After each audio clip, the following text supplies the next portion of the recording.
সাংবাদিকক তুচ্ছ তাচিল্যৰ পিছতে ৰাজ্যজুৰি ধিক্কাৰ গৰিহণা অৱশেষত ক্ষমা বিচাৰিলে মন্ত্ৰী জয়ন্ত মল্ল বৰুৱাই সামাজিক মাধ্যমত ক্ষমা বিচাৰি পোষ্ট মন্ত্ৰী জয়ন্ত মল্ল বৰুৱাৰ আমি পুনৰবাৰ আপোনালোকক উল্লেখ কৰিছোঁ ৰাজ্যজুৰি ধিক্কাৰ আৰু গৰিহণাৰ পিছত এতিয়া সাংবাদিক সমাজৰ মাজত এতিয়া ক্ষমা বিচাৰিছে মন্ত্ৰী জয়ন্ত মল্ল বৰুৱাই অৱশেষত সামাজিক মাধ্যম যোগে ক্ষমা বিচাৰিছে মন্ত্ৰী জয়ন্ত মল্ল বৰুৱাই আৰু তেওঁ ফেচবুক পোষ্ট যোগে লিখিছে যে ইচ্ছাকৃতভাৱে মই কোনো সাংবাদিকক অপমান কৰা নাই মোৰ কথাত যদি কাৰোবাৰ মনত আঘাত লাগিছে তাৰ বাবে মই সঁচাকৈ দুখিত আৰু সাংবাদিকৰ প্ৰতি মোৰ গভীৰ শ্ৰদ্ধা সৰুৰে পৰা গঢ় লৈ উঠিছিল এই শ্ৰদ্ধা মোৰ অন্তৰত আছে আৰু সদায় থাকিব এনেদৰে সামাজিক মাধ্যমত ক্ষমা বিচৰা পৰিলক্ষিত হৈছে মন্ত্ৰী জয়ন্ত মল্ল বৰুৱা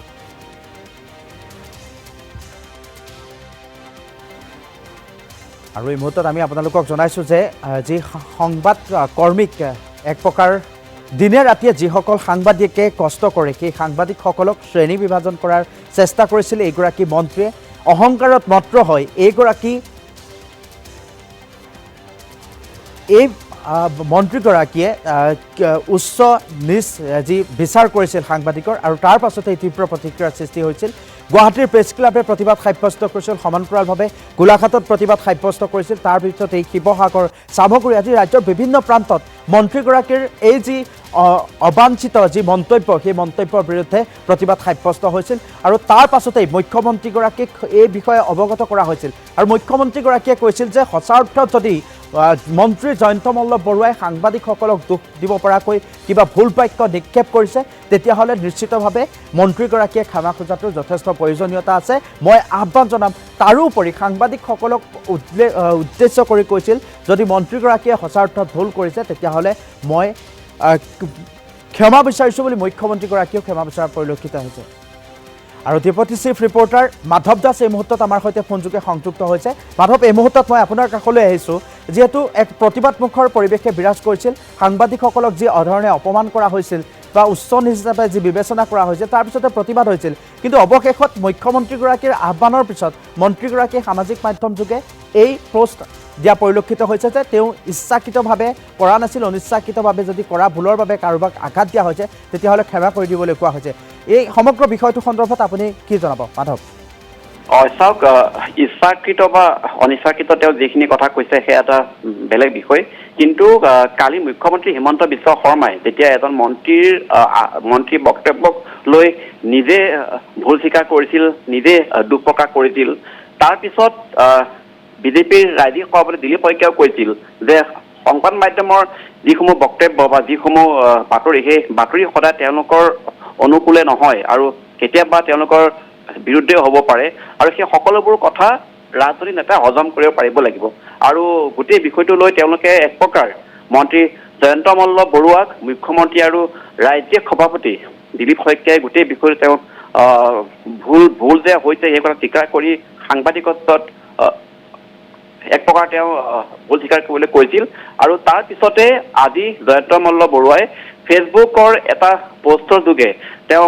সাংবাদিকৰ ওচৰত তেওঁ নিজৰ ভুল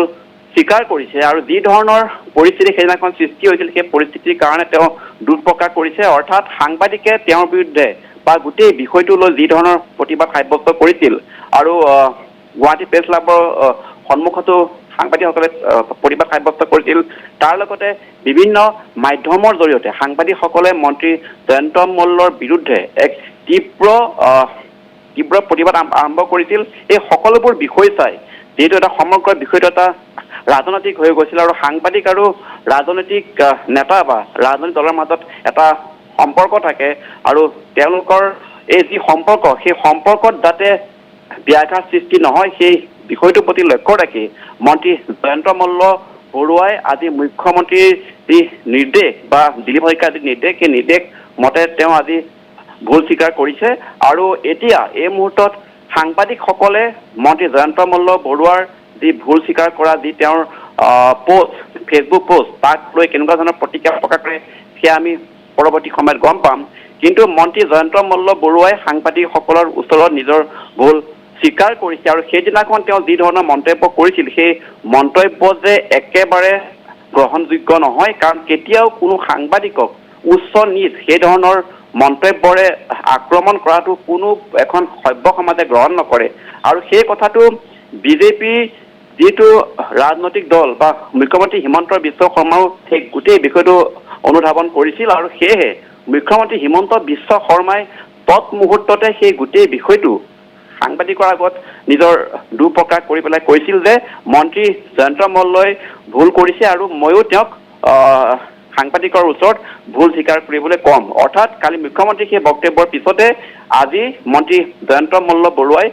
ফেচবুকৰ এটা পোষ্টৰ জৰিয়তে নিজৰ ভুল স্বীকাৰ কৰিছে আৰু এয়া হৈছে সাংবাদিকৰ যি একতা সকলো সাংবাদিকে এক হৈ মন্ত্ৰী জয়ন্ত মল্ল বৰুৱাৰ যি বক্তব্য তাৰ বিৰুদ্ধে তীব্ৰ প্ৰতিবাদ সাব্যস্ত কৰিছিল আৰু তাৰ ফলতেই মন্ত্ৰী জয়ন্ত মল্ল বৰুৱাই আজি নিজৰ ভুল স্বীকাৰ কৰিছে আৰু সাংবাদিকৰ সন্মুখত তেওঁ নিজৰ ভুল স্বীকাৰ কৰি কৈছে যি ধৰণৰ পৰিস্থিতিৰ সৃষ্টি হৈছে বা যি ধৰণৰ অৱস্থাৰ সৃষ্টি হ'ল তেওঁৰ মুখৰ পৰা যি বক্তব্য ওলাল সেই বক্তব্য তেওঁৰ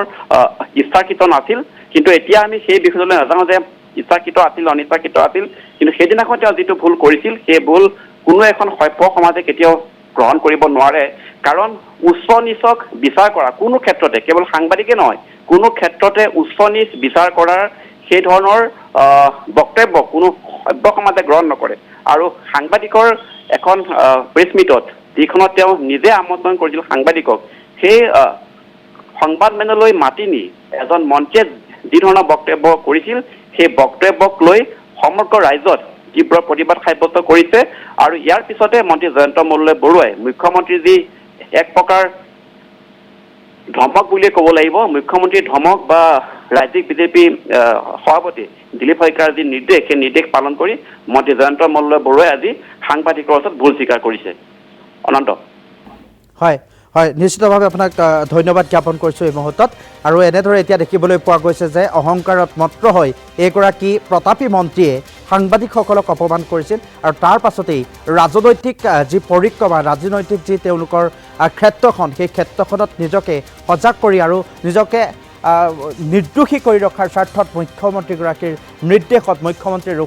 ৰোষত পৰাৰ ভয়ত এনেদৰে ক্ষমা বিচৰা পৰিলক্ষিত হৈছে পুনৰ পৰা আপোনাক ধন্যবাদ জ্ঞাপন কৰিছোঁ মাধৱ জ্যোতি